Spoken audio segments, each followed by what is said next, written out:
It seems like every day there's another YouTuber or another automotive journalist releasing content about how Toyota's really shanked it with the new Supra already because they didn't use an in-house Toyota-made engine, about how Toyota's gonna fail with the new Supra with low sales numbers like the Acura NSX, or another video talking crap on Toyota partnering with BMW. This is not another one of those videos. Instead of focusing on what BMW didn't do, we're gonna focus on what they did do and why. So as we all know, Toyota partnered with BMW on the new Supra and the BMW Z4. Now, partnerships in the automotive industry, as you guys know, are nothing new. Just look at the partnership that Toyota did with Subaru on the FRS and the Toyota 86. Just look at the partnership that was just announced between Ford and Volkswagen on making new trucks. So with partnerships kind of being common in today's automotive market, why did Toyota choose BMW, a Japanese company choosing a German company to partner on a sports car? So let's look at opportunities that they had for partnership and why they didn't choose them and chose BMW. Well, first of all, it doesn't make sense to choose something in the American market because everything American that's fast basically has a V8. You're not going to put a V8 in a Supra. I think that Toyota thought about making sure that the car was similar enough to the Mark IV Supra that it still could remain relevant with that name. The engine is the main thing that made the Toyota Supra, and so in the new one, it had to have a good engine. So let's dive into other partnership opportunities that they might have had and why they said no to those. First of all, we'll look at Audi. Let's take a close look at the engine that comes in the Audi RS3. That thing is a powerhouse. At only 2.5 liters, it produces nearly 400 horsepower at 20 pounds of boost from a turbo. At this point, that engine has been out long enough to know that it's rock solid, has huge tuning potential. I mean, there's tons of RS3s that easily make it into 10-second quarter mile times with not very many modifications at all. So in a way, that 2.5 liter straight 5 kind of matches with the 2JZ. Now speaking of the ability to tune it up, that car has great tunability and responds well to mods. So with an option that seems so good, why would they turn down partnering with Audi on putting that 2.5 liter engine into the Supra? Well, first of all, I think it's obvious that it's a straight 5 and not a straight 6. With the engine not even being from Toyota in the new Supra, I think that people would have freaked out even more if it wasn't from Toyota and was a 5-cylinder and not a 6. One more reason why I think they didn't partner with Audi and partnered with BMW instead is because Audi traditionally makes all-wheel drive cars. The new Supra is going to have to be rear-wheel drive just like the old one, and Audi doesn't really have a huge history with making rear-wheel drive sports cars. And if we look at the RS3 again, a car like that has not very good weight distribution. 58 I think in the front and 42 in the rear. If you look at most of Audi's engines, they're mounted in front of the front axle, which means a lot of understeer and not so much oversteer like you'd expect from a rear-wheel drive car. That all being said, Audi is a great company. Their cars have a ton of grip, a ton of power, and the engines are usually pretty bulletproof. And although that 2.5 liter turbo may not have been the best choice for the Supra, it's a good choice for a lot of other applications. So with Audi out of the way, let's look at another German company that Toyota could have partnered with on the new Supra, and that is Mercedes. So with Mercedes, let's take a look at a car that they just came out with that has their new inline 6-cylinder engine,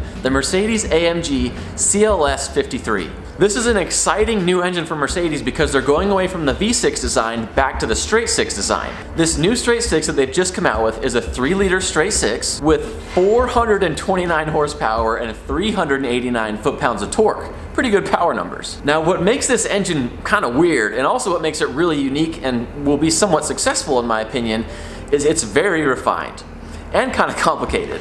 Instead of just being a straight 6 turbocharged engine, it has an electric motor sandwiched between the engine and the transmission.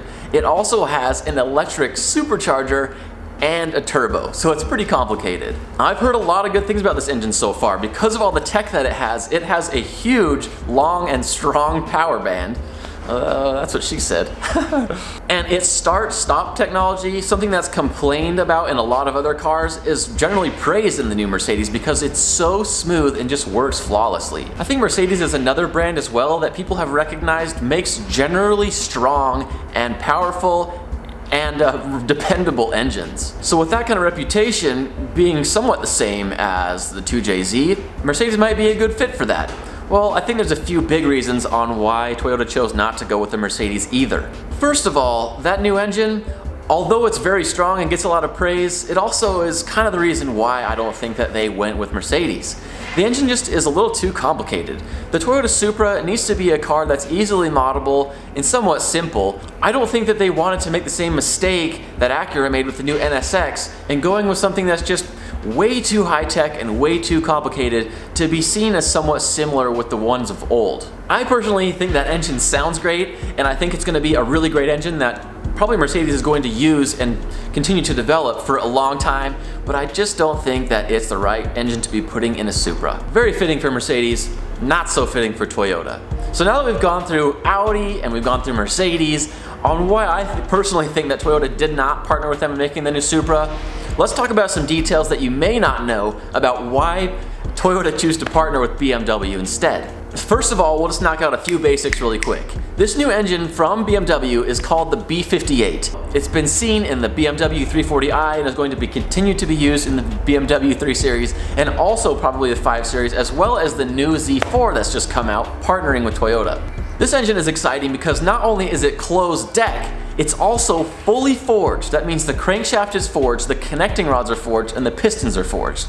And if you know anything about building engines, you know that forged parts mean strong parts, and that means a lot of power potential without needing to crack open the long block. In the Z4, this engine makes 382 horsepower in the United States. In the Supra, it's gonna make, what, 335? I think that the differences in those power numbers probably came with an agreement between Toyota and BMW saying, because we're putting this in a more expensive Z4, you have to make your power numbers a little bit less. And as far as BMW's history with straight sixes, they've been making straight sixes for so many years, they pretty much have never stopped. And also, their straight sixes are known for the ability to hold a lot of power.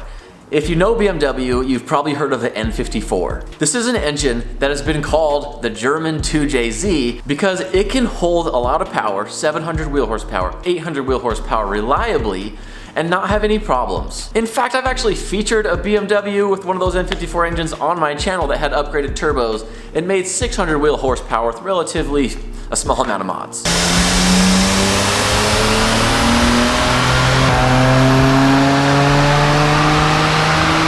$596. Yeah, holy. To prove its reliability, that car was daily driven for years and had no problems at all. Let's take a look at someone you might know on YouTube, Adam LZ, who has a 335i with an N54 and currently makes 750 wheel horsepower. He's a good example because he beats on the car hard and doesn't have any problems with it. That car also won Rob Freddy's YouTuber Project Car Challenge last year, so we know it's a good platform. Another reason why I think Toyota chose to partner with BMW is BMW has a very long history of producing rear-wheel drive sports cars that handle well. For the longest time, you see a 3 Series behind me, my E36 M3, that's currently up on jack stands because I'm rebuilding the subframe with polyurethane mounts. These M3s have pretty much always gained a 50-50 weight distribution, which makes them really good handling cars. The old Supra was rear-wheel drive and handles very well. The new Supra needs to do the same.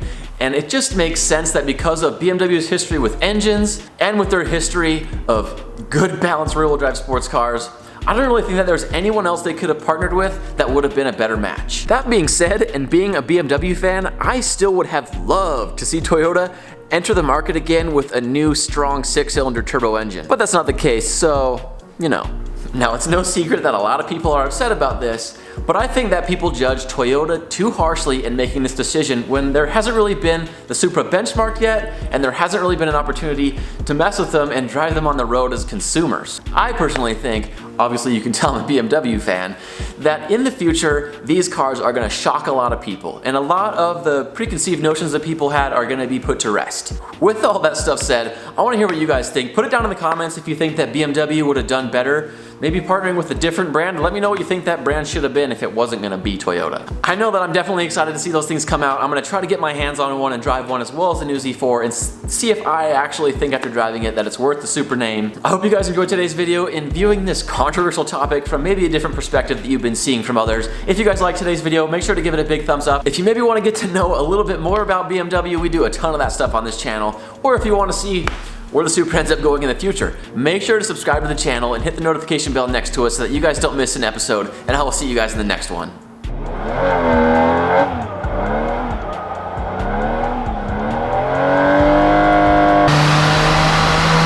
Holy 596, 583.